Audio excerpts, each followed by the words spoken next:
Hello and welcome to Message to the Masses with Tesa. I am your host and publishing consultant, Tesa Colvin. We are here for the speakers, the entrepreneurs, the leaders who are facilitating a movement with their books.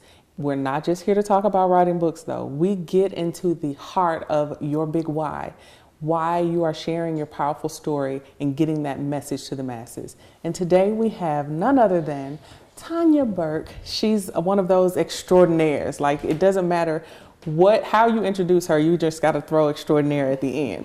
So Tanya, thank you so much for joining us today. I really, really appreciate it. And I can't wait to dive in and talk about you. So tell us about you. Who is Tanya? Well, I'm a former politician. Served on the Paris City Council for the last 4 years. Ended my term this past December, and actually December the 11th I finished my term, and on December the 12th I started my new business, Hidden Gems Enterprise. I don't waste any time. No.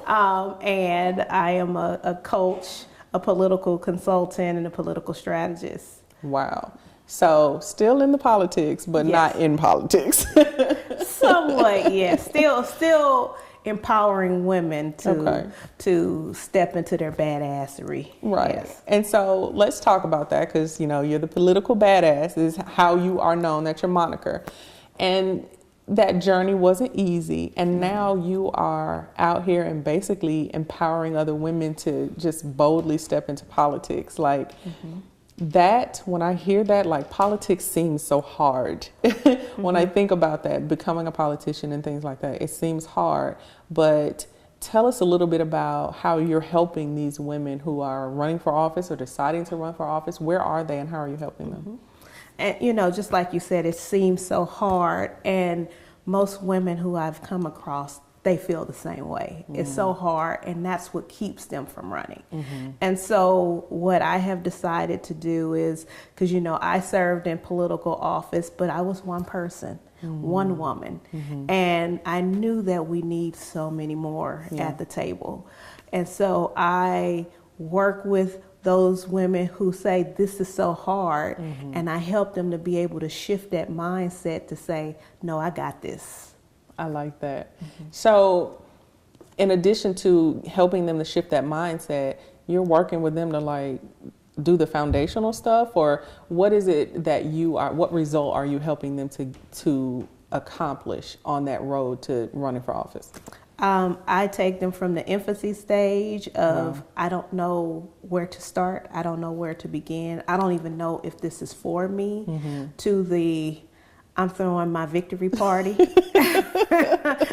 phase of their campaigns. I teach them everything that they need to know about running for public office, from the mindset to the nuts and bolts of the campaign to how to fundraise, just everything, every step that they need to know to get them into public office. That's what I do. Wow. And what was the inspiration there? Did you wish you had a you when you ran for office? Yes, ma'am. Yes, ma'am.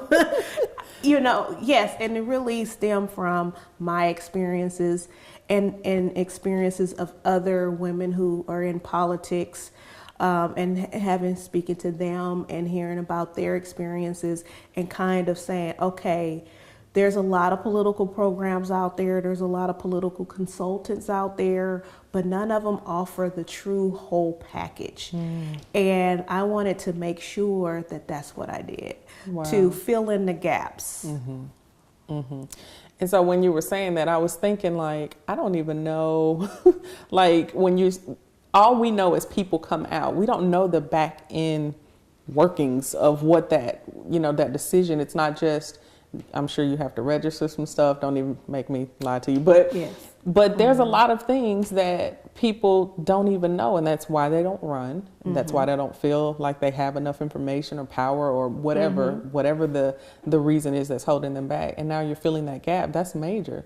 And this is what you do for a living. Like, I'm smiling because it's not, I've never seen a job that's like that. So you created a path. First of all, I'm sure you went through this journey, and then you created a path that now allows you to pull people up into that winner circle that you Yes. talked about, throwing that victory party. Yes. So what would you say is the mission and the message of your work? What's the message?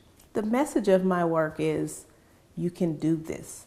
Wow. You can do this. We need you. You can do this. And it's not as hard as it seems.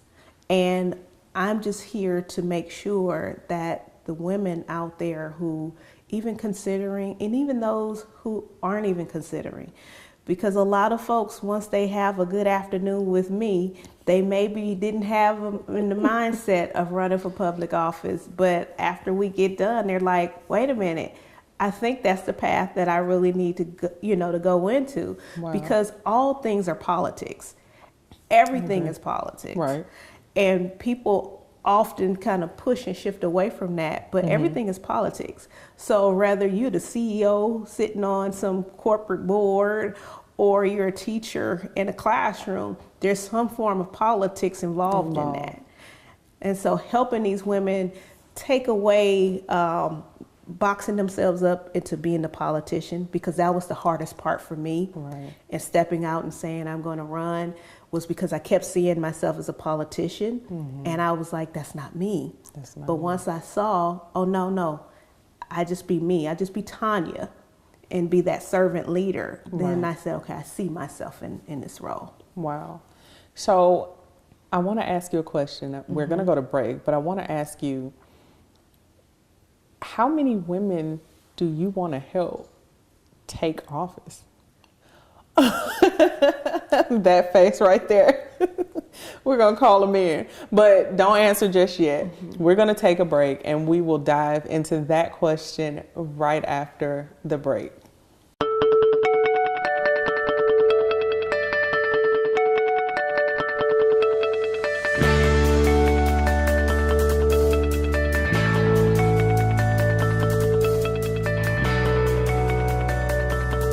We are back. Message to the masses with Tesa. We are diving in with none other than the political badass, as we know her, Tanya, and she's about to answer a question for me, for us. How many women do you want to help take office? I mean, the way I look at it is, if you want a true number, I feel for every man that's running, there should be 10 women running. Wow. That's the Tanya Burke ratio. Okay. There's no science to it, but really, because the efforts that it takes for a woman to get in office, for every man that's running, one man that's running, there should be 10 women that's running. Wow. And that's what I want to see. I mean, us girls, we make up over 50% of the population, and it's less than 30% of us that are serving in public office. Right. So, we have to change that number, and the only way we're going to do it is getting out there and running. Right. So you speak about it, you teach about it. Now you have a business where you are supporting these women in doing this. And now you've decided to write a book about it. Yes, ma'am. Like, how did that happen? Like, we went from being a political just badass to deciding, you know what, I want to write a book. How did that happen? Well, like I said, there's a lot of folks out there that are talking the political game, but oftentimes they're not talking to us. They're not talking to women. And I wanted to write a book like the blueprint for women, to tell them, hey, let's have this candid conversation.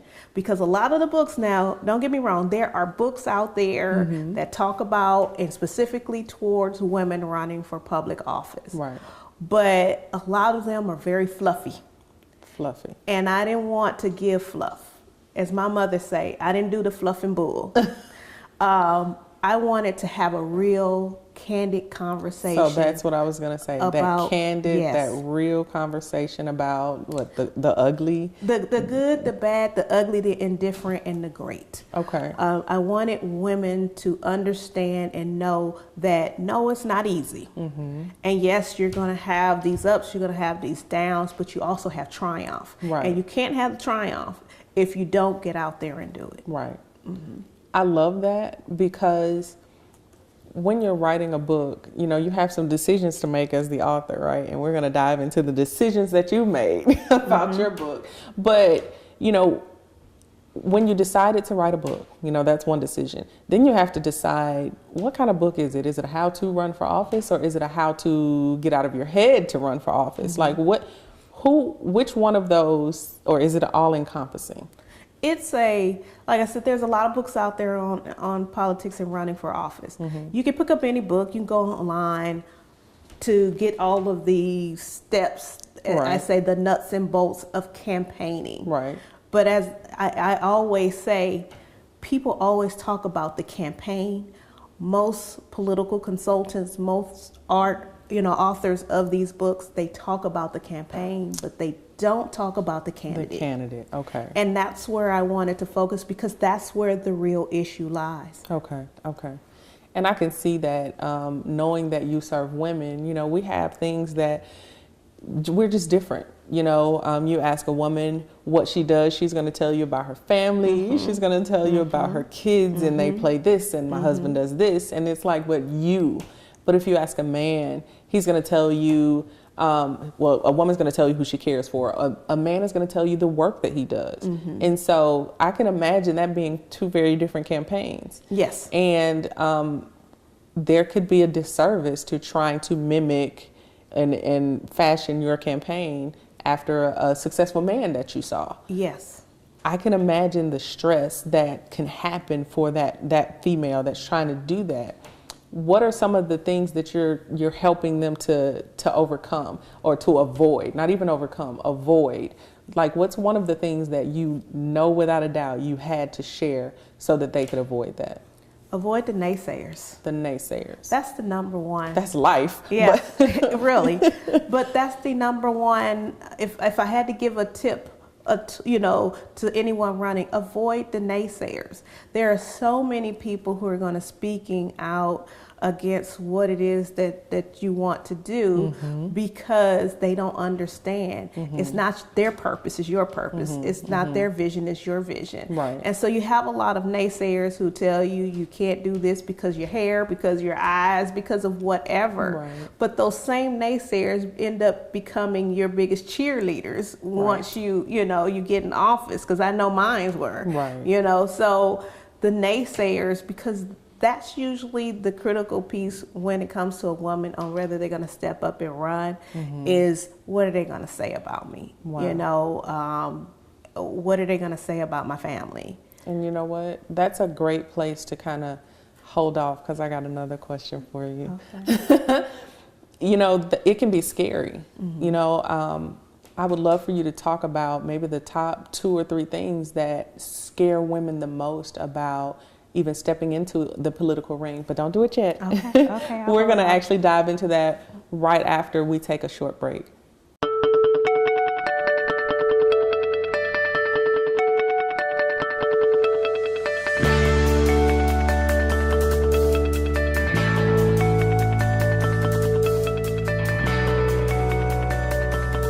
We are back. Message to the Masses with Tesa, and Tanya, the political badass, was just about to tell us just a couple of the fears, the actual fears that maybe you encountered or some of your clients have encountered that have kept them from stepping into the political ring at all or sooner.